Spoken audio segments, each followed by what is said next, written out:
Hello, everyone, and welcome into Week 5 of All 12 Courtside. Our regular host from Kansas City, recovering from a big parade Wednesday.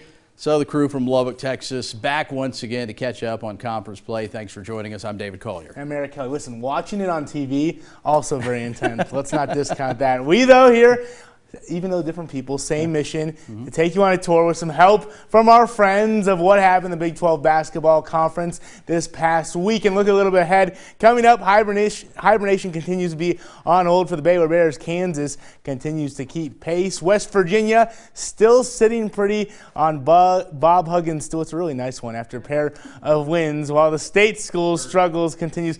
Listen, sturdier than you would think. That includes Oklahoma State, but the folks do finally have something to cheer about. Hey, let's start with that hottest team in the league, though, the Baylor Bears. They remain unbeaten in Big 12 play, unbeaten in 2020 so far as well. Hey, not bad. KWKT's Matt Roberts has more from Waco.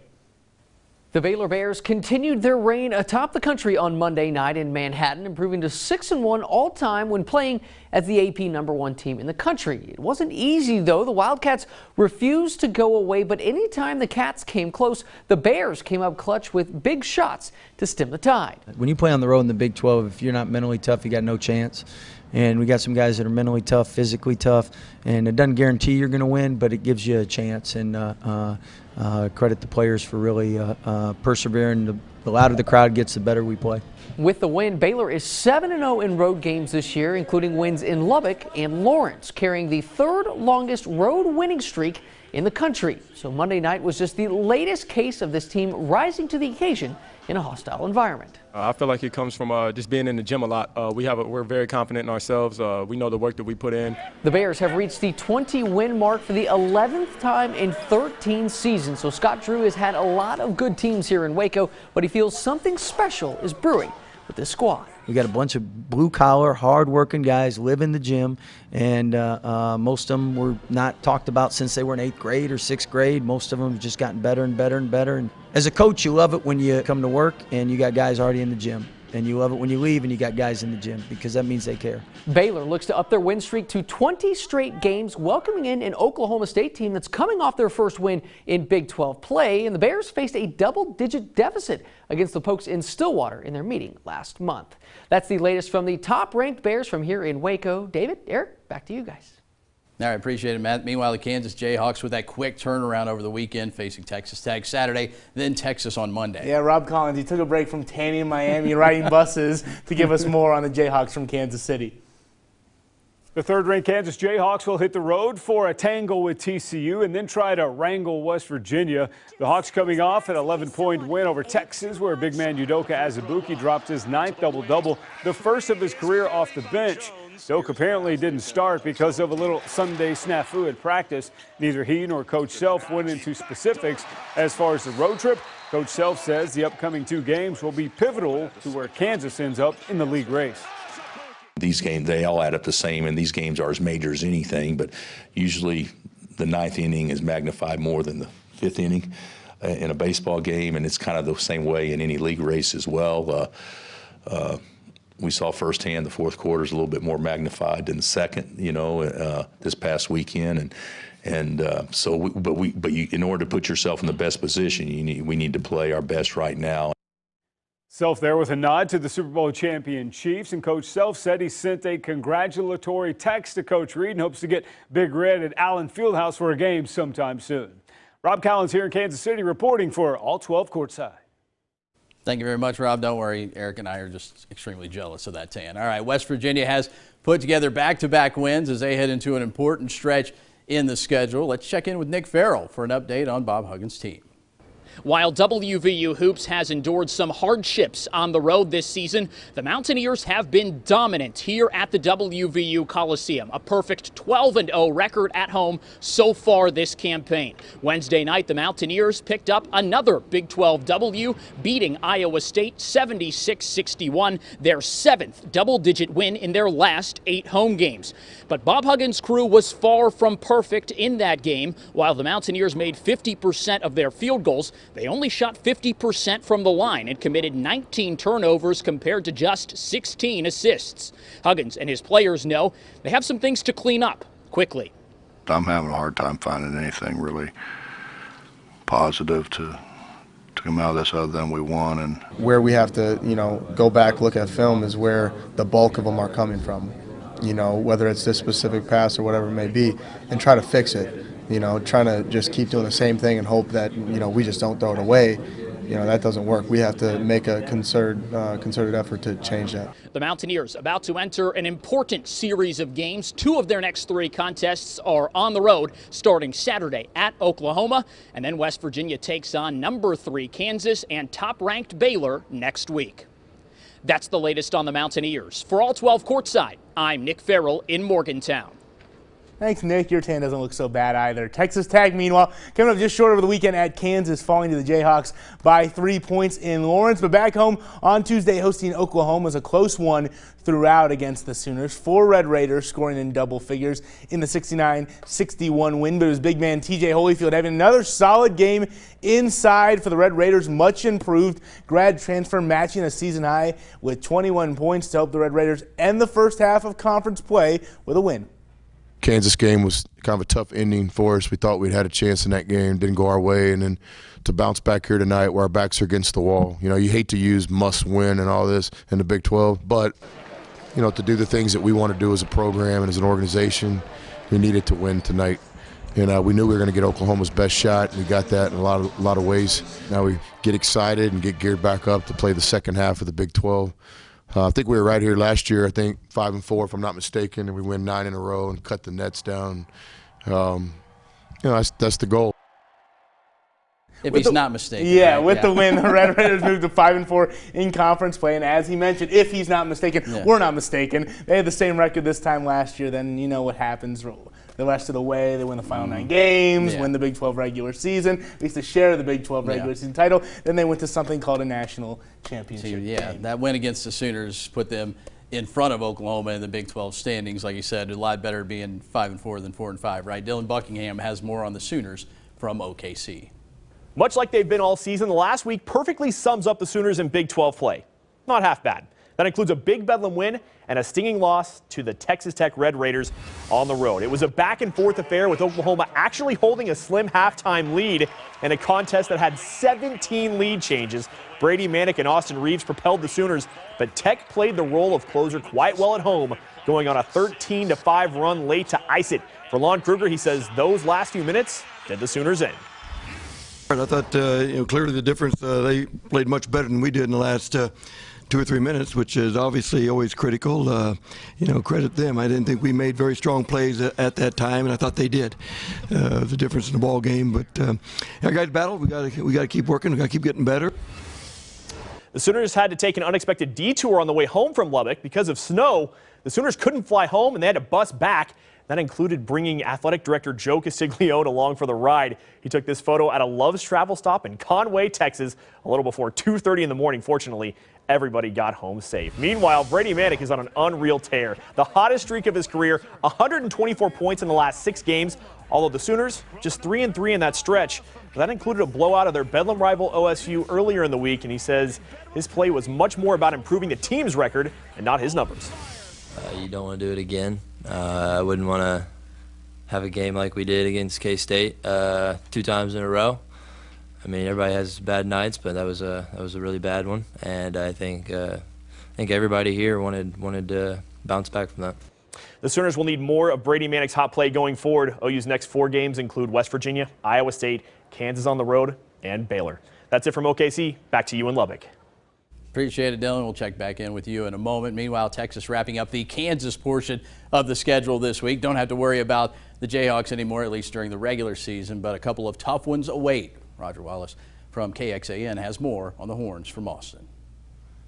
For this Texas Longhorn team, the formula is pretty simple. They usually play good enough defense to stay in games. The question is the offense. And on Saturday against Iowa State, they had just enough with a 72-68 win, including three-point shooting where they hit 7 of 12. Courtney Ramey scored all 14 of his points in that second half for the Horns' 14th win and second straight. We told our guys this is a swing game. It is for Iowa State. It is for us. And it's one we need to go grab just because it makes a huge, huge difference. Obviously, the feeling you have and where you stand, where you sit if you win. So it's a big week. You know, every week's going to be a big week in the Big 12. Then they go to Lawrence on Monday, and they cannot find the range. 4 of 24 from 3. Had a 2-point lead at the half, but a 17-4 Kansas run erased that quickly. Longhorns go down 69-58. And how about this stat for junior Jericho Sims? In these 2 games this week, he has hit 15 of 17 from the field, grabbed 18 rebounds, by far Texas's most consistent player. And now another tough Saturday, Monday, both at home. Texas Tech Saturday, and Baylor comes in on Monday. That's the story in Austin. Back to you in Lubbock. Thanks, Roger. Now over in Fort Worth, TCU's struggles continued this week. First team losing first to top-ranked Baylor, but who hasn't? And then maybe, though, reaching the basement of lows in the last outing. Horned Frogs reaching a Big 12 basketball milestone this season, but not a good way, becoming the first team to lose to Oklahoma State in the conference, falling by 15 to the Pokes. Ever since that win over Texas Tech, TCU has struggled to regain any sort of positive momentum. This most recent loss marking the 4th straight since beating the Red Raiders, and it doesn't get any easier this week with Kansas coming to town before a trip to Lubbock to take on a Tech team that will no doubt be looking for a little bit of revenge. A little bit of revenge, a lot of bit of revenge, right? Meanwhile, Kansas State already struggling and having to deal with a 2-game stretch that was tough against a pair of ranked teams. Pete Francis catches us up on the week that was for the Wildcats. The K-State Wildcats hit the road for a rematch with West Virginia, and it was the Mountaineers getting revenge 66-57. Antonio Gordon returned after a 3-game suspension as K-State hosted top-ranked Baylor. The Cats were competitive but fell 73-67. Cartier Jada had 11 points in the game, but he did have 4 turnovers. Jada was criticized by Fran Fraschilla during the national broadcast of the game. Fraschilla said he didn't think Jada's mind was with Kansas State. Bruce Weber responded to those comments after the game. I think it's tough for all young men that are going into their senior year because they're worried about they're worried about the future, and we've talked about it with all our guys. You can't worry about yesterday. You can't worry about tomorrow. You got to worry about today, and it's really a tough thing. It's to deal with that, the future, the expectations. I love these guys. I want them to be successful. I want them to be, but I also want them to. You got to earn that. The Cats sit at just 9-13 for the season and 2-7 in the Big 12. They head to Ames on Saturday to face off with another struggling team in the Big 12, Iowa State. That's the latest from Manhattan. For All 12 Courtside, I'm Pete Francis. David, don't look at me. You're ruining the TV magic. Meanwhile, moving on down to the previously mentioned Iowa State Cyclones. Tough week anytime you have 2 road games in the Big 12 back-to-back, and it was no different for the Cyclones. Keith Murphy joins us from Des Moines with more. Sometimes you just need a win. The Cyclones need a win. Iowa State has lost 9 of 11 and 4 in a row. The Clones are fighting confidence and concentration lapses. They're not talented enough to coast. Sophomore George Condit got so down about his recent effort, he contacted head coach Steve Prohm. It was initiated by me. I was texting him, and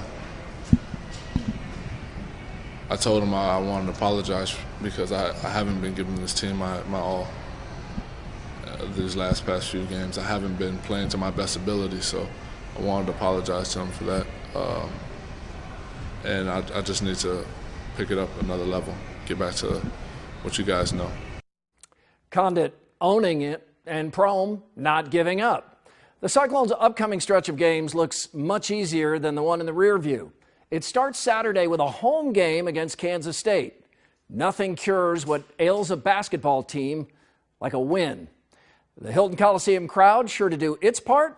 The rest is up to the Cyclones. For All 12 Courtside, I'm Keith Murphy. Appreciate it, Keith. Meanwhile, it was a long first half of conference play for Oklahoma State. Eric was talking about it a moment ago, but Mike Boynton's bunch ending it on a high note, at least for them. Dylan Buckingham rejoins us once again from Oklahoma City with more. Plain and simple, Oklahoma State is off to their worst start in conference play this century. The winless Pokes look to change that against TCU in a game they were actually favored to win. Cowboys taking on the Horned Frogs. Staying loose, though, despite the fact they've had some struggles. We picked this up in the second half. Isaac Likely in transition with the Cowboys up by 1. This is when he's at his best. Gets his layup to go right there. He had 14 points. Cowboys in control.